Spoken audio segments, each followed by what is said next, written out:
Hello, everyone. This is Leon Cruz from the Intense Apex Alpha Male podcast.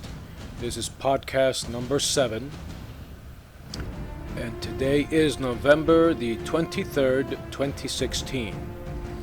For this podcast, I would like to bring to you and share with you an interview Dr. Stan Monteith did on the topic of Operation Bluebird.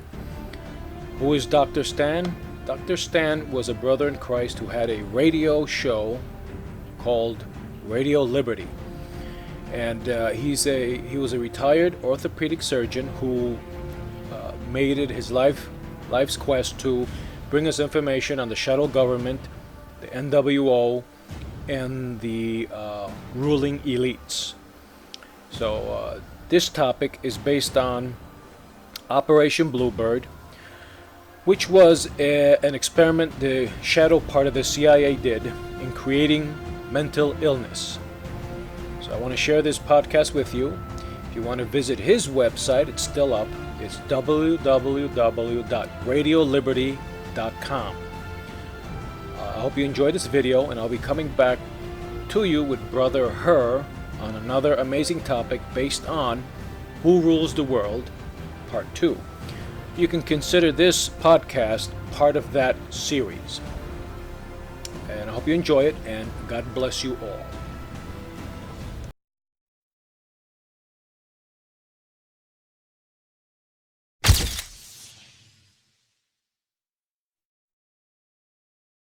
Well, good evening. This is Dr. Stan here at Radio Liberty, coming to from the hills overlooking beautiful and picturesque Monterey Bay and bringing you the news behind the news, the story behind the story. Hoping to convince you that reality is usually scoffed at, illusion is usually king. But in the battle for survival of Western civilization, it's going to be reality, not illusion or delusion, that'll determine what the future will bring. And I have to remind you the views that are expressed here are not necessarily those of the owners, management, staff, sponsors, or supporters of this station. They're my views, the views of our guests, the views of our callers, and of course we welcome your calls from out across America at 1-888-24-LIBERTY, or here in the Central Coast of California at 464-8295. But please hold your calls because we have with us Dr. Colin Ross, and we're going to be talking about the Bluebird. We're going to be talking about really Operation Bluebird, a CIA operation that was designed to study about how you could create mental illness in unsuspecting Americans. And of course this is based, well, I'm going to let him tell you how he got into this. It's a fascinating study. Dr. Ross is a psychiatrist. He's practicing. He's been dealing with this for 20 years.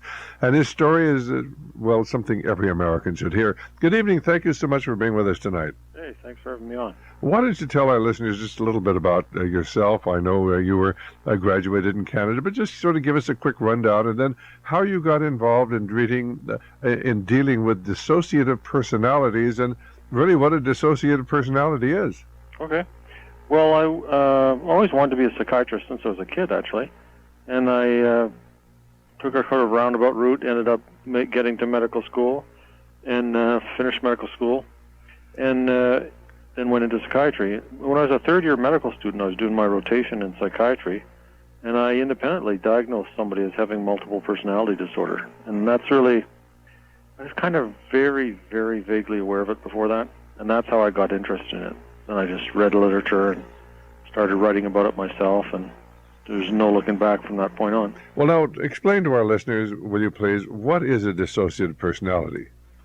Well, it used to be called multiple personality disorder, like Sybil in the Three Faces of Eve. And then in '94, the name was officially changed to dissociative identity disorder. Same thing, basically. Well, are these people with really two entirely different personalities? Well, yes and no. It's not literally true that there's more than one person living inside the same body, or that there's more than one person there.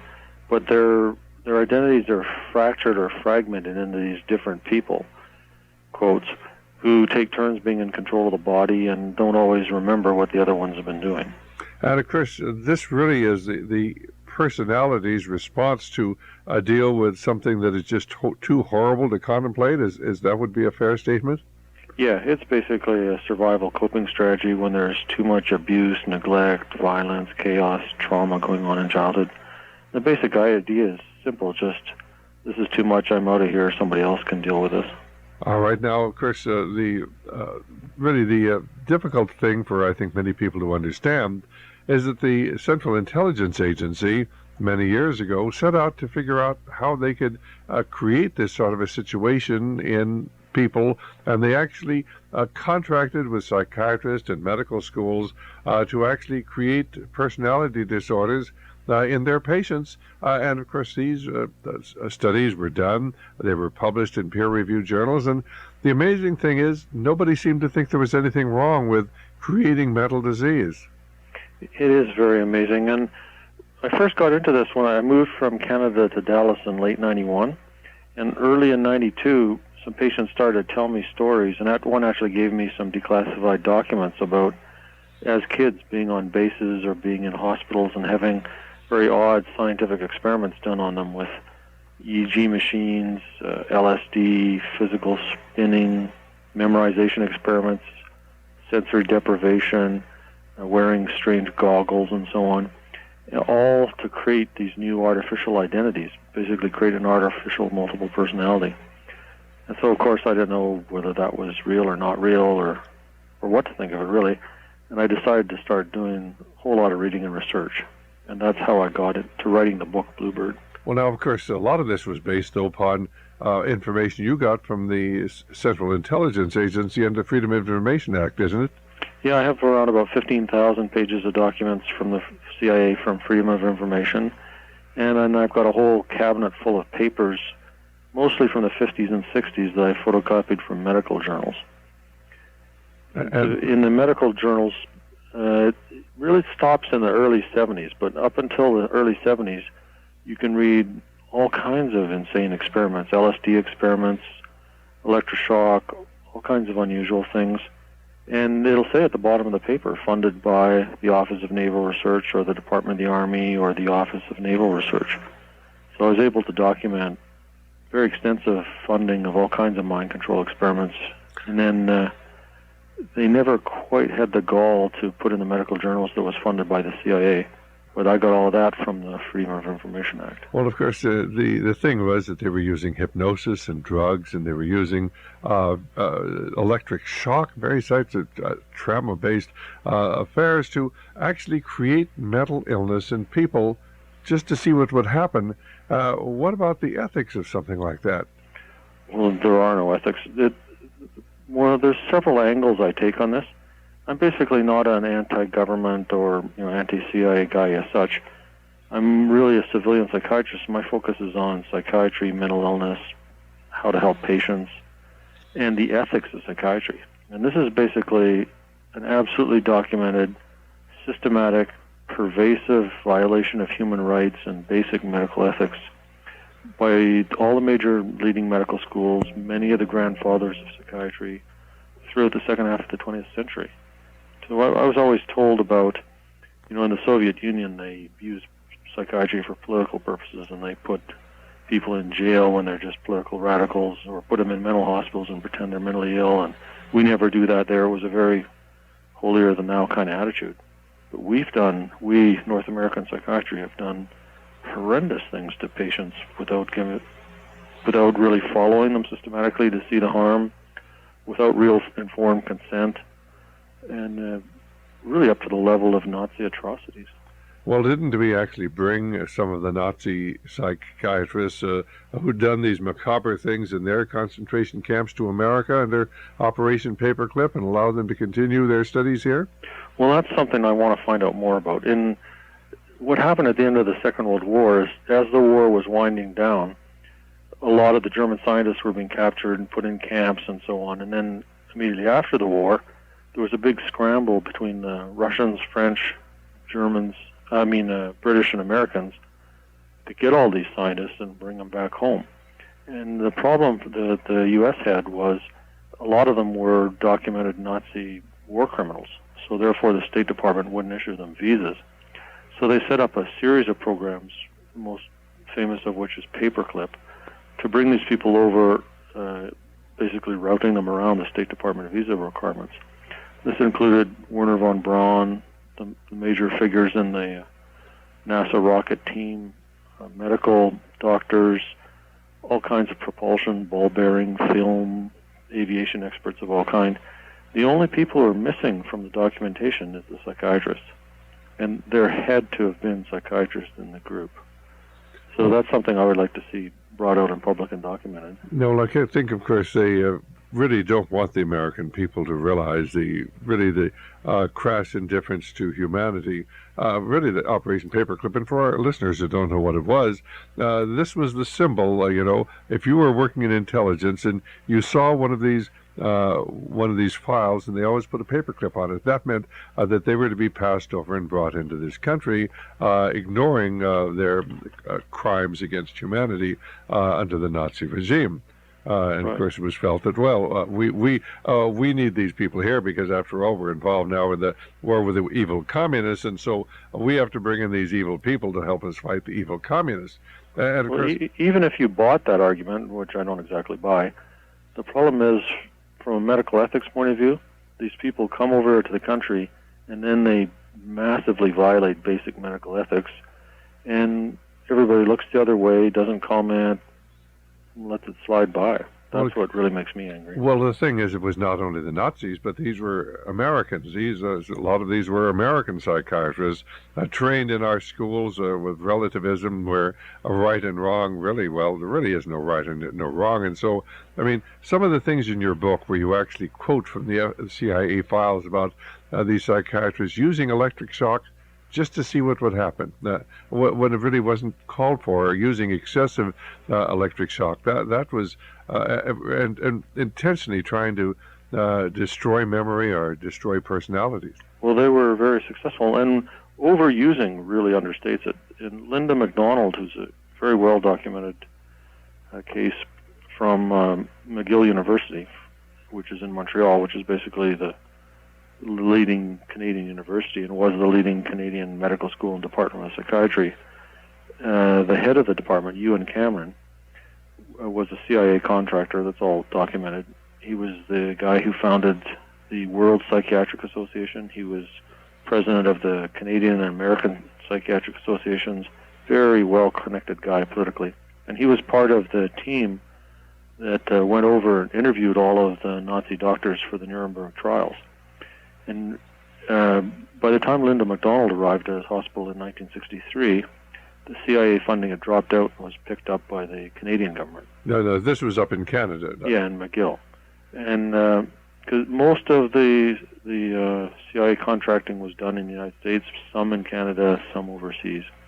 The overseas was mostly under a program called MK Delta, and the U.S. and Canadian was under MK Ultra. But at any rate, Linda MacDonald came into the hospital, and under funding from the Canadian government, he gave her between... she was admitted in March, but the actual shock therapy started in May. Now, this is Dr. Cameron, of course, the psychiatrist, the prominent Canadian psychiatrist. Yeah, and he started from May to September. He gave her 102 shock treatments, each of which delivered 6 times the normal dose of electricity to her brain. On top of that, kept her asleep for weeks with drugs and played tape loops to her over and over and over and over and over. At the end of this period of time, she was incontinent of urine and feces, didn't know her name, didn't know where she was, didn't know what year it was, couldn't recognize her husband or her children. And she gradually, over a period of 3-6 months, got back her normal abilities and was able to function. But she didn't have any memory. Absolutely no memory from the time she was admitted to the hospital back to birth, from 1963 until the present. She hasn't recovered any of that memory at all. So this is just Nazi-level experiments to wipe out somebody's memory, done on contract to the CIA, obviously. Without the knowledge or consent of the individual. No real consent. And certainly with the full knowledge of psychiatrists, it wasn't just Dr. Cameron. Obviously, the people in your Canadian government had to know about it, and certainly the CIA probably knew about it, didn't they? And, yeah, they didn't only know about it, they paid for it. And why an intelligence agency would want to figure out how to wipe out somebody's memories doesn't take too long to figure out, right? But the just most appalling thing is, not only did doctors in the government, other doctors in McGill know about it, but it was published in mainstream medical journals. American Journal of Psychiatry, Comprehensive Psychiatry. It's just like the Tuskegee syphilis study, which was published in mainstream medical journals.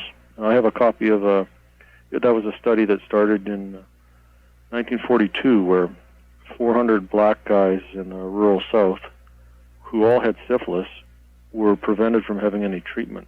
And the study was finally shut down under public protest in 1972. And it was run by the Center for Disease Control, U.S. Department of Public Health. The Surgeon General knew about it. The American Heart Association knew about it. But of course, for our listeners out there, these were 400 black men who had syphilis, who, of course, were recruited for a study, and they were told they were going to be treated for their bad blood, as it were. Right. But they really weren't being recruited to be treated. They were recruited not to be treated, right, so they could just find out what syphilis would do to ravage their bodies and destroy their minds. And lo and behold, right, they found out that these guys died earlier and had more illness. And the results of the journal, I have a 1965 article called Untreated Syphilis in the Male Negro from a mainstream medical journal. And this violated absolutely all ethical conventions going back to Nuremberg. But it was the nurse who was the main person running the study. Nurse Rivers. Yeah, she received a Lifetime Service Award from the Public Health Service. She refused it, or she received it? She received it. She received it for this great work. She was black, and she betrayed all these black men. Right. And, of course, every time they would go into a clinic any place to try to get treatment, why, she would, of course, carry out her orders. She was just carrying out her orders. Right. She would notify them that these were special people. They were not to be treated. And, of course, what happened was that the fellow, in fact, a friend, a gentleman I've interviewed many times, Peter Buxton, who was working as doing venereal disease histories while waiting to get into law school, working at the public health clinic in San Francisco, heard about this, and he was horrified. Right. And so he wrote some letters. Well, that's an entirely different story, but he wrote letters back east. Basically, it was him as an individual that brought this out into public and got the study shut down. It was one man. One man. And, of course, what was really so frightening to me about this, Dr. Ross, though, was that CDC then convened a group of professors from medical schools, and there were 11 of them, and said, is there anything immoral about, this wonderful scientific experiment? Think all we're going to learn about this? Just withholding intentionally treatment for a treatable disease. Right. And 10 of them said there was nothing wrong with it. One man stood up and said, this is immoral. What you're doing is wrong. But the other 10, and they're the people that we look to as the leaders of organized medicine and medical teaching, and these are the people who are teaching our doctors, about ethics. And they said there's nothing wrong with it. And it wasn't until the public found out that this thing stopped. Exactly, and that's the climate that allows all this mind control experimentation to go on. It says, look the other way, don't rock the boat, might be bad for my career if I say anything, or, gee, maybe I might want to get one of those grants sometime myself, and I see that the guys who get those grants get promotions. That's the way the whole system works, basically. Well, you can't be very, very popular having, written a number of books on this subject, but for our listeners out there, Dr. Ross's book, and we carry it, is called Bluebird, and to take off on the name Operation Bluebird, one of the first CIA mind control experiments, and then and then of course it became Artichoke, and it became, I've forgotten what they MK Ultra, right, and then MK Search, and they keep changing the name, so you can't figure out what they're really doing. But there are a lot of these victims out all across America. Now, let's talk about Linda. How did they ever find out what really happened, and what did eventually happen to her? Well, exactly why from when I was doing all the background reading for this, I learned a bit about how CIA operates and how intelligence operates. And I learned some of their jargon. So there's one thing they do is called a limited hangout. It's a disinformation strategy. So they let out a little part of the truth in order to cover up the greater part. So they say, hey, we came clean, here's all there is. Okay, that's it. Now we're not going to do that anymore. but actually it's a deliberate strategy to keep the other 95% hidden.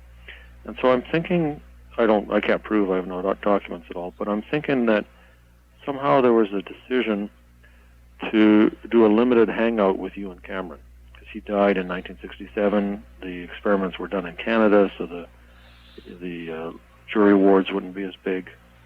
And what happened then was the news was broken on a CBC News Magazine type program, and Linda MacDonald, this is now almost 25 years after her treatment, quotation marks, treatment at McGill, she saw that on Canadian TV and realized that she'd been a victim of some kind of crazy experimentation, got herself a lawyer, and the lawyer ended up getting her $100,000 tax-free from the Canadian government in compensation.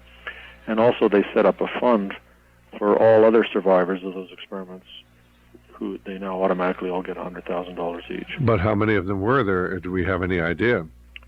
The figure that's always said in public is 80 for that particular set of experiments. No, but that was just one set of experiments. So that's a drop in the bucket. Yeah. Supposedly we're fighting communism. We're fighting the evil communists. But, if we have this sort of people that's working at the highest echelons of our government, and they would do that to American citizens, well, what else would they do? We're going to explore a lot more about this. And I just want to comment, there was a movie series recently called The Pretender.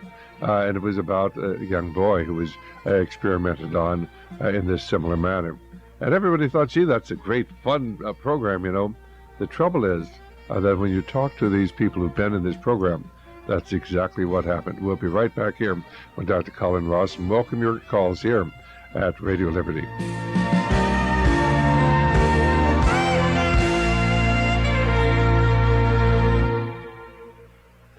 Well, this is Dr. Stan, and our guest this evening, Dr. Colin Ross. We're talking about the experiments, these macabre experiments that were done. Now, nobody in our government has ever been held responsible for this, and they simply, but the thing is, it's not simply even the CIA. It was widely known by our the doctors working in the medical schools who were getting these big fancy grants to carry on these macabre experiments. And they saw nothing morally wrong with them. And this is what happens when you have lost your concept of right and wrong, that there are absolutes, that there is a God, that we're answerable to a higher being for what we do. But if there is no God, what's really wrong with this sort of thing, especially if it gets you a grant and it gets you promotions? And so have you ever talked to anybody who has sort of commented on this story that was on television called The Pretender?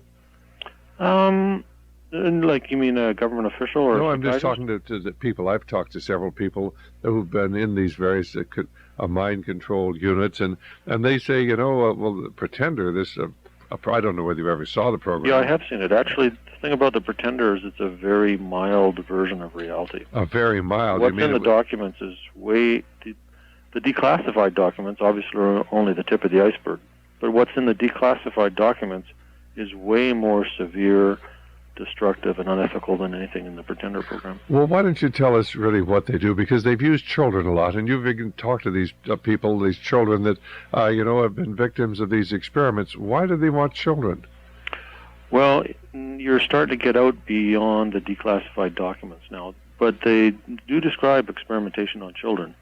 And for instance, the Office of Naval Research funded a neurosurgeon at Yale, Jose Delgado, who published papers describing putting brain electrode implants in children as young as 11, and then using a remote transmitter box to stimulate those electrodes to control their behavior. He could get kids to sort of stare into space with a goofy expression on, fly into a rage, behave normally. And that's all absolutely documented, funded by the military. There's a very revered child psychiatrist named Loretta Bender, and her funding sources are not stated in her papers, but she had kids, this is in the 60s at Creedmoor State Hospital in New York, she had kids age 5 to 10 on street-level doses of LSD and psilocybin for days, weeks, months, and in some cases years at a time. No, these were children in a hospital for mentally defective children, or what? Yeah, psychiatric disorders. All right. And which would be mostly depression and attention deficit disorder, things like that. So they use these children for medical experiments without their permission, without permission of their parents, just to see what's going to happen. Right, based on really crazy, unscientific theories of how the brain works.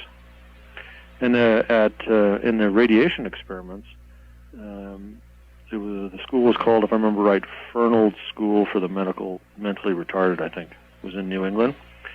And they were putting radiation in cereal that these retarded kids were eating, and they directly told the parents that it was vitamins.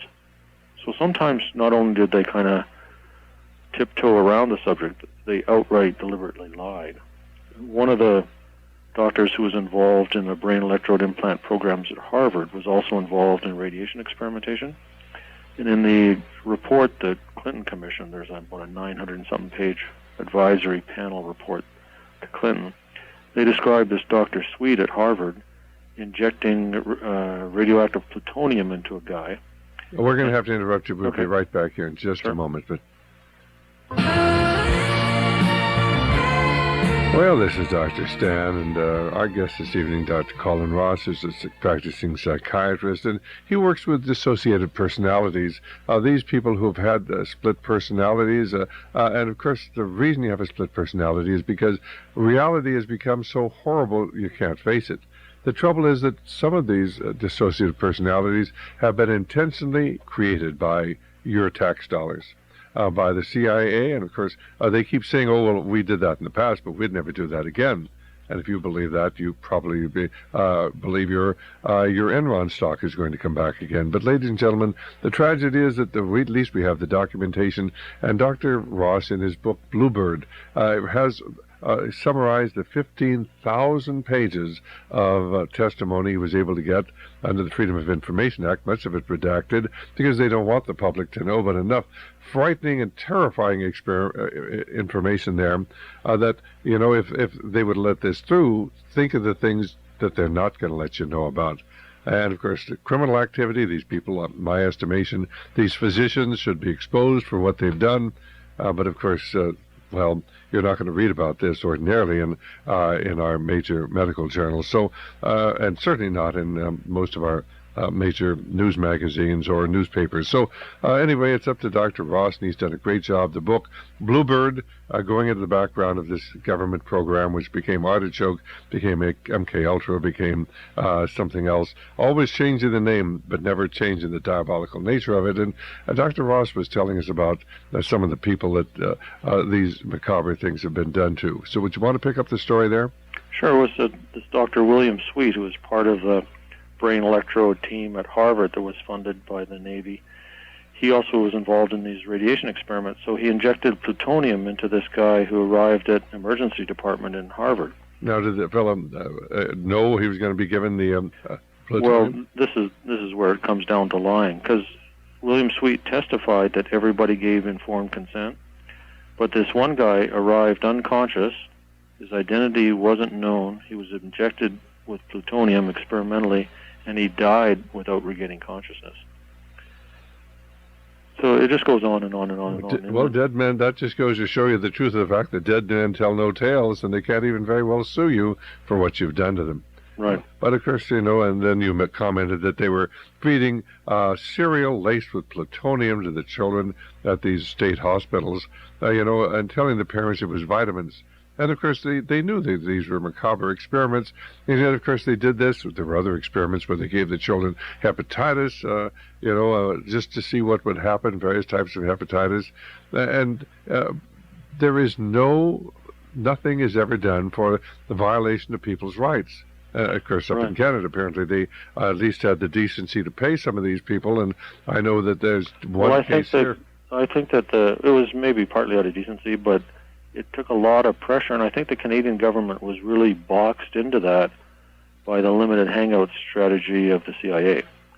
They bucked it and fought it and resisted it and downplayed it, and set up commissions to downplay it for quite a few years before anybody got compensation. Well, here in the United States, we gave, I think, each one of the black men that we let to have the syphilis, and those that survived, were not killed by the syphilis. We gave them $10,000. No, not at first. No, I know, but eventually. Eventually, yeah, there was a class action suit. But what they got, the study started in 42. At the 25-year mark of the study, they all got a certificate from the Surgeon General of the United States thanking them for participation and a check for $25, $1 for each year of participation.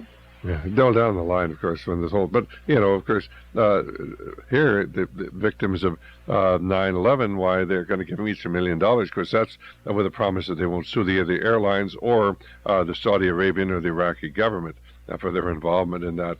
But, they weren't quite as generous a few years ago. But then, of course, then a dollar was worth a lot more than it is today. Well, yeah, but it was $1 per year. I don't think the dollar was... No. I was speaking eventually. I think they eventually did get 10,000, didn't they? Actually, they got more than that. They got... I can't remember the total number of survivors and families at that point, but it was a 10 million class action settlement. Right. Yeah. But by the time the lawyer got through, then they could have gotten a lot more. But I don't want to get into what the lawyer did. But he just sort of knuckled under. He got his fee, and there wasn't an awful lot left over for the people who were involved. Right. The worst thing about that Tuskegee syphilis study was those guys had unprotected intercourse with a lot of women for 40 years, and it's absolutely 100% guaranteed that children were born with syphilis as a result of that experiment. Well, there is an attitude among certain of our elite that just because they're black, you just don't treat them the same way as you do others. They don't want to admit that they're racist, but this is the ultimate in racism. And, of course, every one of the people is black.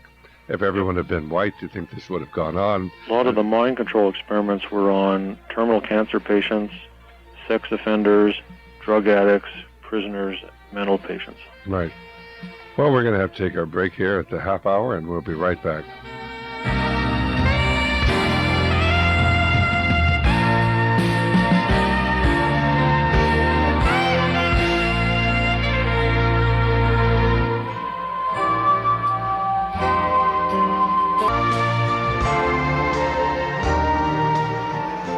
Well, this is Dr. Stan back here, and our guest this evening is Dr. Colin Ross, and we're talking about his book, Bluebird. And Dr. Ross actually deals with a lot of people with dissociative personalities, and many of them, of course, had come to him and had started telling him these stories. And as he listened to these stories, I think when you first heard this, that these people claimed they'd been victims of mind control, did you initially think they must have been just a little bit loony, that they all say that these were victims of a government mind control program? Yeah, basically I thought they were probably delusional, because I didn't have any knowledge of this. Well, the average individual wouldn't. And, for somebody had walked into my office and told me that, and I'd say, well, obviously this is just crazy.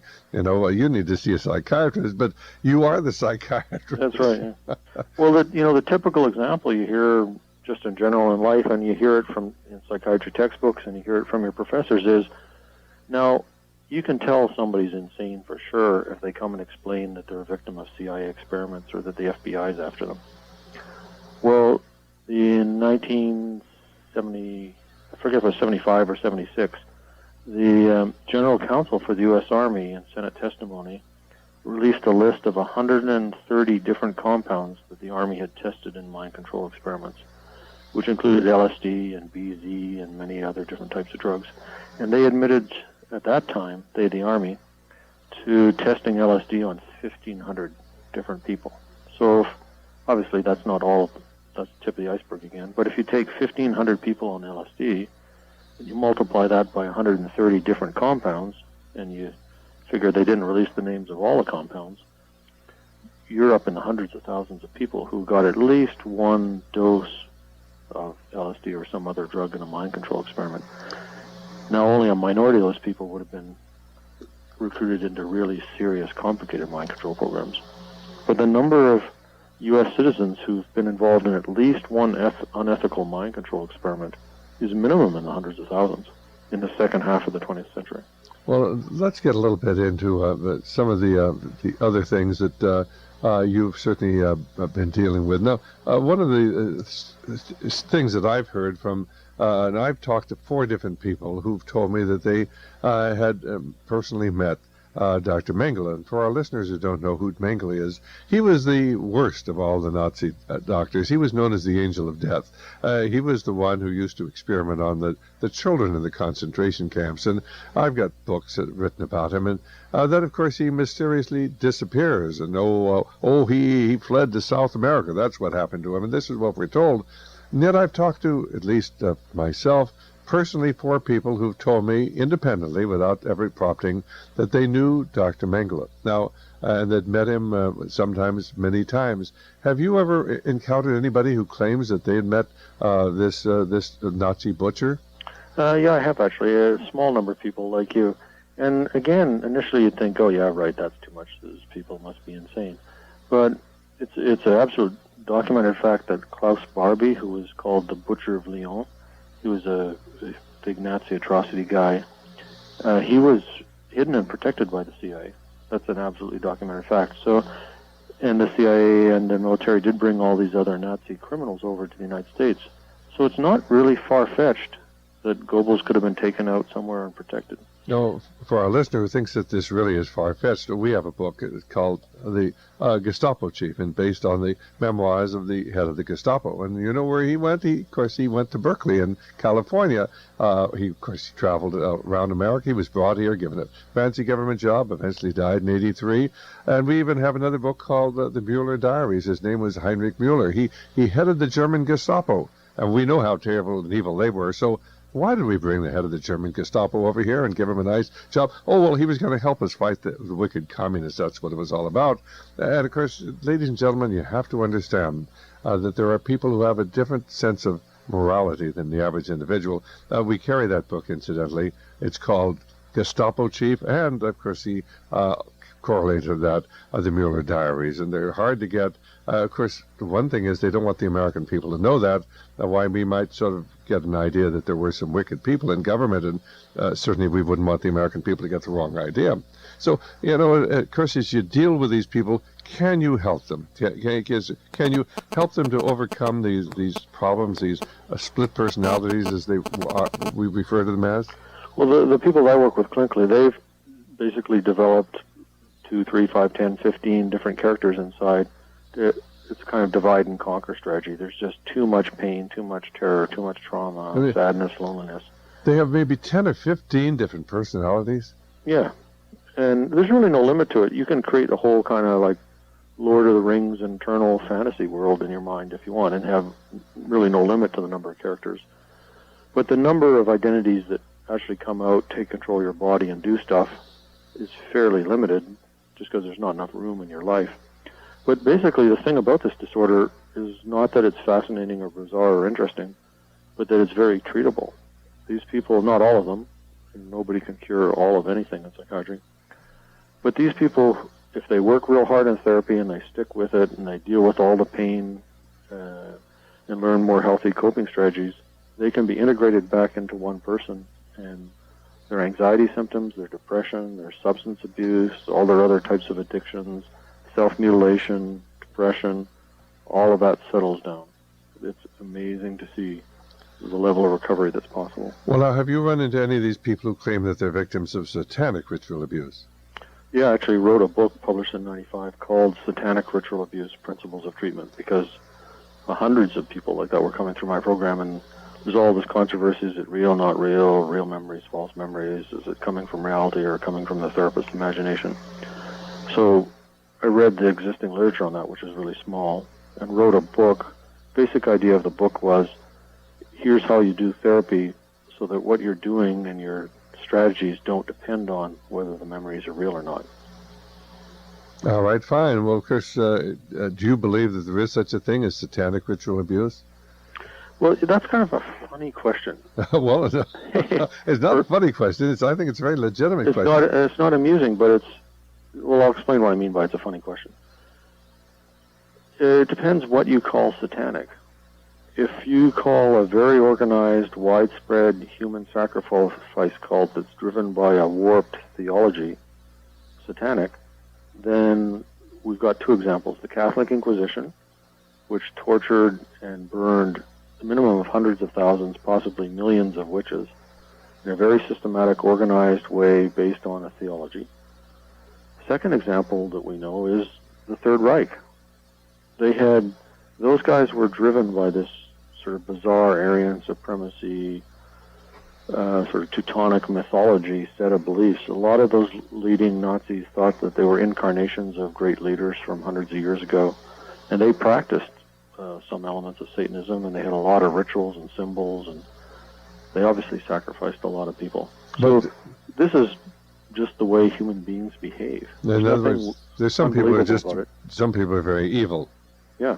Now, do we have objective evidence that human sacrifice has been widely practiced in North America? No. But there's nothing about it that's beyond what we know of serial killers, Nazis, and the Inquisition. All right. So, but some of your people do come in and complain of that they are victims of satanic ritual abuse. Oh yeah, lots. Yeah. All right. Now, of course, then we get into something. Of course, it's the false memory syndrome.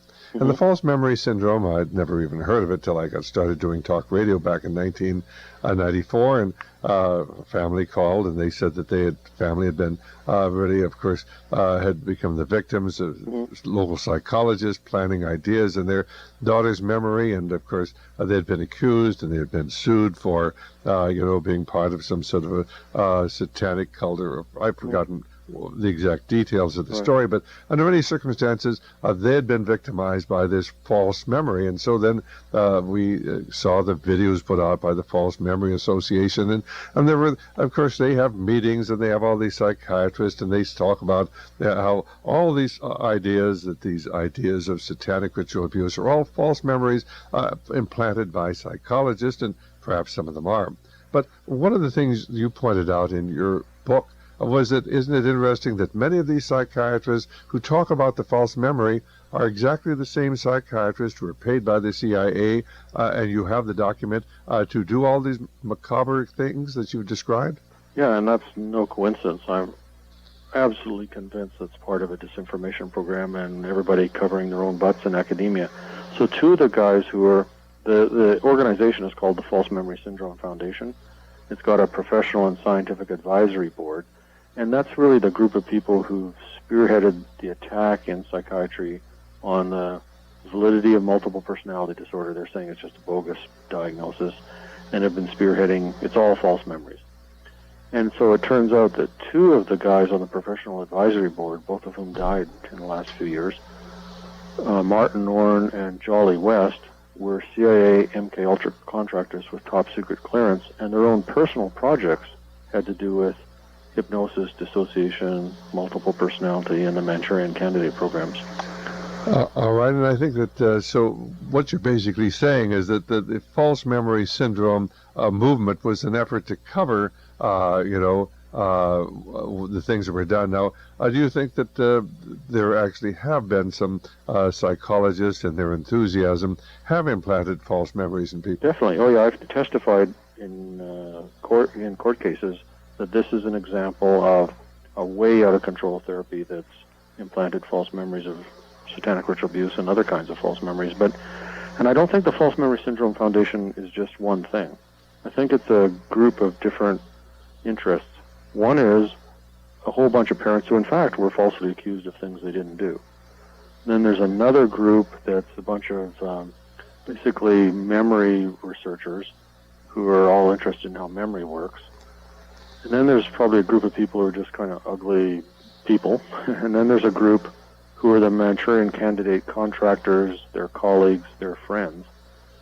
And they've kind of co-opted the false memory movement to try and discredit multiple personality and cover up the Manchurian Candidate programs. All right. Now, I think that the Manchurian Candidate program is one of the most important things I learned from your book.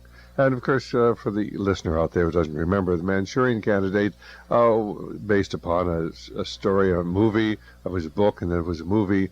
And, of course, the whole idea, these American POWs have been captured by the Koreans. They've been sent back here.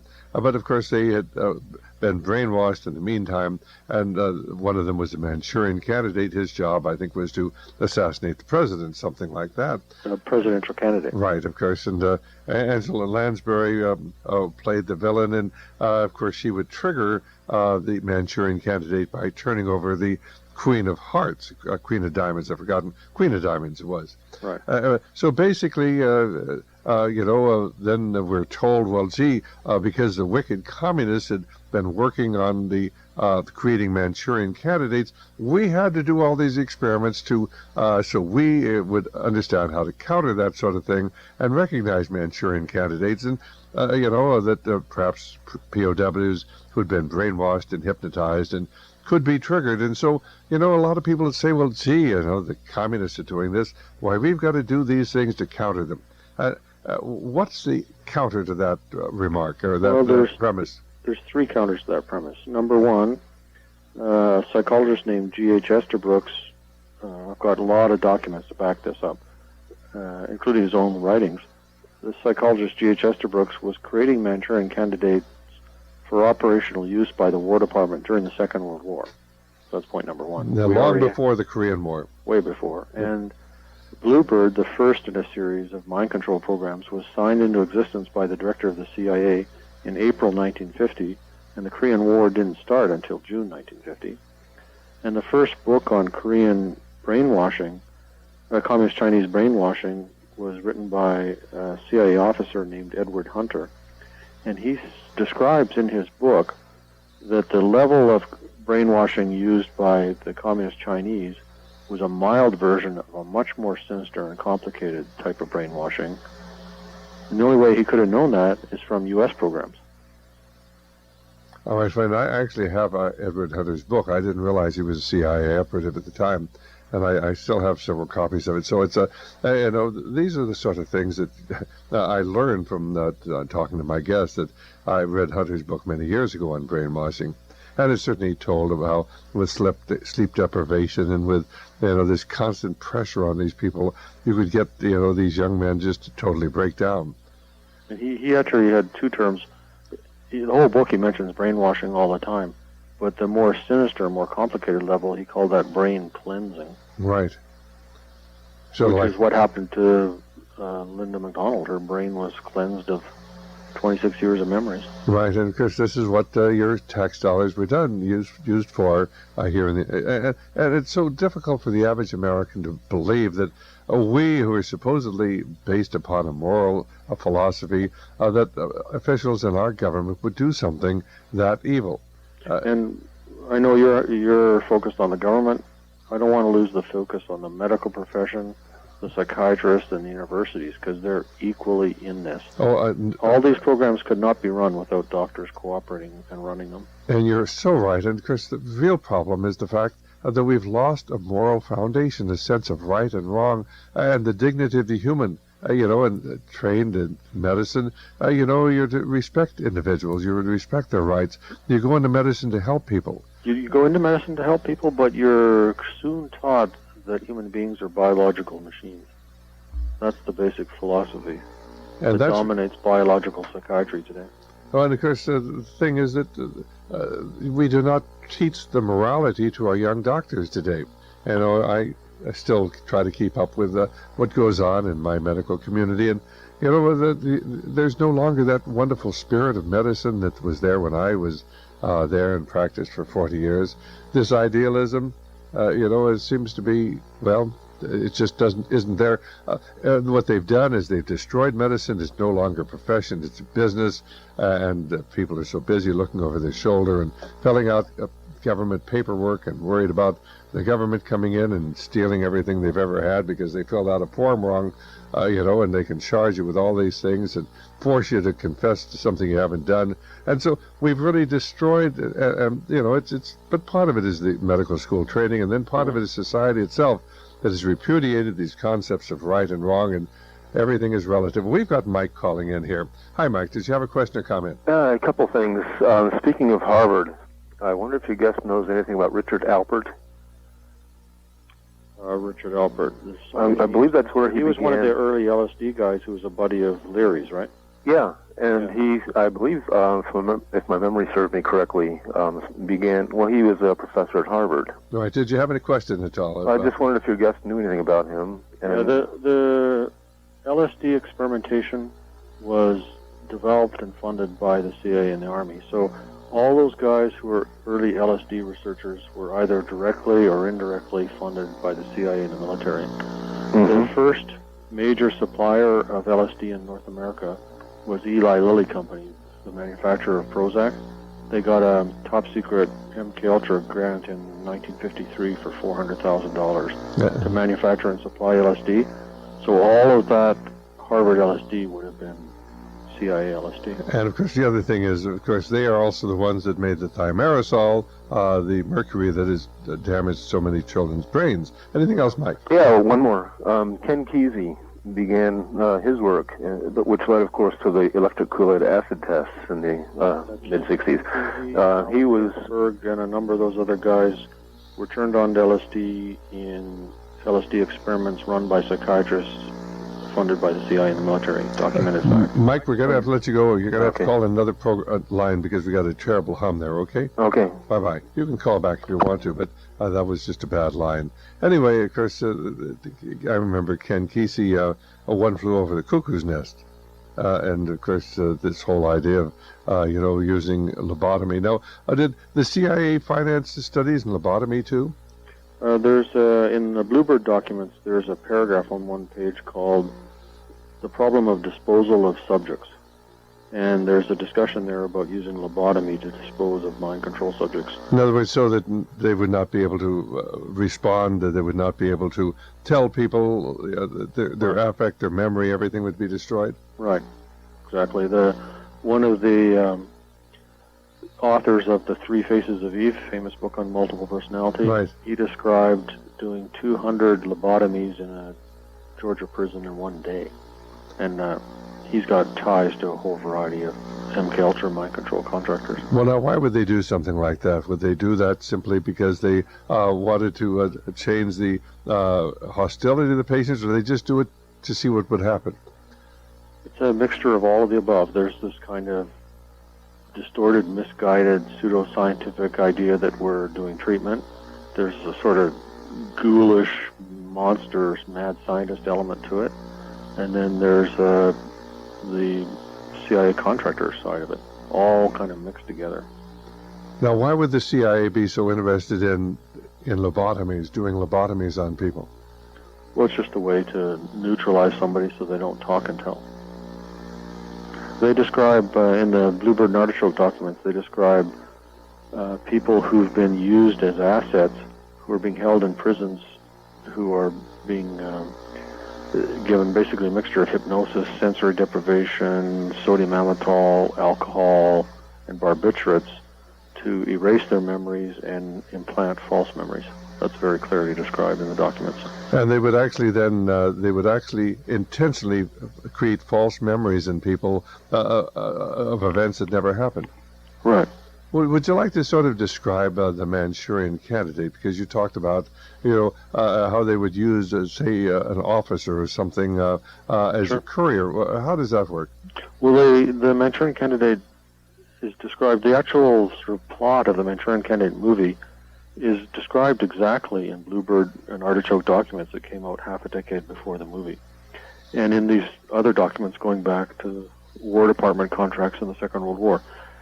They don't go into a lot of detail on the actual techniques, but basically they take a susceptible subject, which means somebody who's probably a good hypnotic subject, and I believe somebody who with prior trauma, a lot of serious childhood trauma, who's already fragmented and dissociated internally.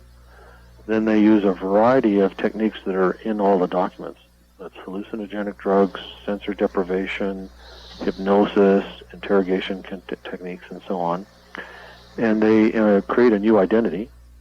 It's hidden behind an amnesia barrier, and then there's post-hypnotic signals to access the personality. So you'll call somebody into your office, and Estabrooks used the phrase, "the moon is clear." That would flip the person to his new identity. You then give him a classified piece of information, flip him back to his normal identity, send him on some benign trip to wherever. At the far end, another handler says the moon is clear, flips him to his new identity. He passes on the classified information. And then more a response is inserted, process is done in reverse. And these kind of people were used for courier and infiltration assignments, and in the Manchurian Candidate movie for assassination. The basic idea is they can be planted as sleepers for indefinitely. They can be activated with hypnotic signals. And if they're captured and interrogated, they genuinely have amnesia for the whole operation and can't spill the beans. Well, no, of course, I was always taught when I was in medical school, well, you can't hypnotize anybody and get them to do anything they wouldn't do. You can't hypnotize people and get them to commit a crime. Is that true? Well, to me, that's both a dumb question and actually a kind of disinformation strategy. Well, looking back on it, I think that probably was, and I think even as a well, young doctor... I say that for a very simple reason. You can take any ordinary citizen, put him through boot camp, and turn him into a killer. Right. It's not a hard thing to do. It's very easy. And so if you add on to that really serious sensory deprivation and isolation, all kinds of drugs, hypnosis, physical spinning, induction of nausea, that's not the least bit difficult to imagine to me. All right, fine. And so I think it's very difficult for a lot of our listeners to imagine that this sort of thing goes on in America. The tragedy is it does go on, and the fact that people don't know that is simply a reflection of the degree of control that today exists over what the American people think. Well, are there any other major points that we haven't touched on this hour? Well, I think I'd like to mention non-lethal weapons. That's a whole set of different energy beams, electromagnetic radiation of various kinds, sound, infrasound, and so on. There's a whole program of weapons like that have been described in detail in U.S. News and World Report, and they go all the way back to the primitive precursors that were developed in MK Ultra. And these weapons, I would say for sure, have been tested on unwitting civilians up to the present. And they either knock you out, make you sick, disable you, alter your state of consciousness or your behavior.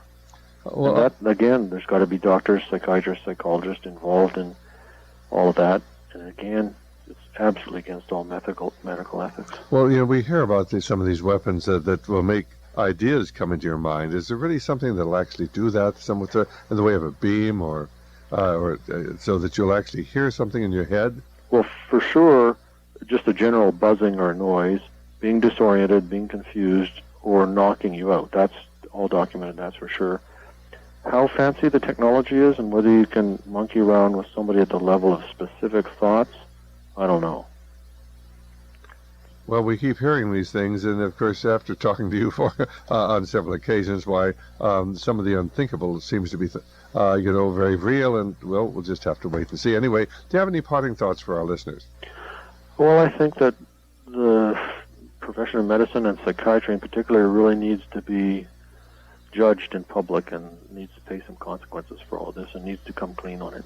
I agree with you totally. Thank you so much. Our guest has been Dr. Colin Ross. His book, Bluebird, if you'd like to know anything more about that, our telephone number, 1-800-544-8927. That's 1-800-5HIV-WAR. Thank you so very much for being with us. My pleasure. Thanks. Good night. God bless Good night. you. Well, that was Dr. Colin Ross. I hope you enjoyed the program. Usually we can evaluate how people feel by whether we're getting calls. And, of course, Mike's always a regular caller, but we know we have many listeners all over the Northwest. And I hope you enjoyed the program, and that's why you didn't call. Because this is information you must understand. And the book goes into, of course, to Saran, the man who killed Bobby Kennedy. There's so much more in the book that we really just couldn't cover in 1 hour. But there are so many examples of thought control. What's the truth about the man who killed John Lennon? Was he a Manchurian candidate of some sort? And Dr. Ross addresses this and many, many other issues in his book, Bluebird. I recommend it because you have to understand what's gone on in the past to really understand what's taking place today. Well, this is the time when I certainly want to remind our listeners that Radio Liberty is listener-supported, and now more than ever before, we need your help to extend our coverage out across America with the news behind the news, the story behind the story, the information you're not going to get from other sources. So if you agree there's a problem and you'd like to become part of the Radio Liberty family and help us as we reach out 5 hours every day on radio and shortwave, internet, satellite, on our weekend program that goes to 35 stations, why, give us a call at 1-800-544-8927. That's 1-800-5-HIV-WAR. And, of course, we hope that you will definitely consider joining the Radio Liberty family. If not, perhaps just taking our newsletter. If you'd like a free copy of the newsletter, we'll be glad to send you one. Just give us a call at 1-800-544-8927. And then please go to our website at radioliberty.com, and you can listen to our programs there on the internet. You can pull down our newsletters, the other things we've written. But please tell others about our programs. Tell them about our internet site, encourage them to listen. A lot of people don't want to hear the truth today, but your job is to tell them. As we're told in Ezekiel 3 and Ezekiel 33, that we are to be the watchmen. We're to be the watchman on the wall, trying to awaken people as to the truth of what's going on. And you're the one who has to be responsible. And if you don't tell people, of course, their blood is on your hands. If they ignore what you say, why, their blood is on their hands. Because we're involved in a spiritual battle for the survival of Western civilization, for the survival of Christian civilization. We're moving rapidly towards a new world order, a new world religion. We're moving rapidly towards World War III. We're moving rapidly towards the loss of freedom at home here in response to the terrorist threat. Well, we just simply ask you to pray for America, to pray for our boys going into battle, to pray for the civilians, to pray the war will be over quickly and with as little loss as possible, to pray for our leaders and our ministers, to pray for revival. And then, of course, please remember to pray for Radio Liberty, my ministry, for our provision and protection. And remember, in times like this, the words of our Lord, "Lo, I will be with you, always, even unto the end of the world." And that is what keeps me going. Until tomorrow, at the same time, Dr. Stan, good night, and may the Lord be with you.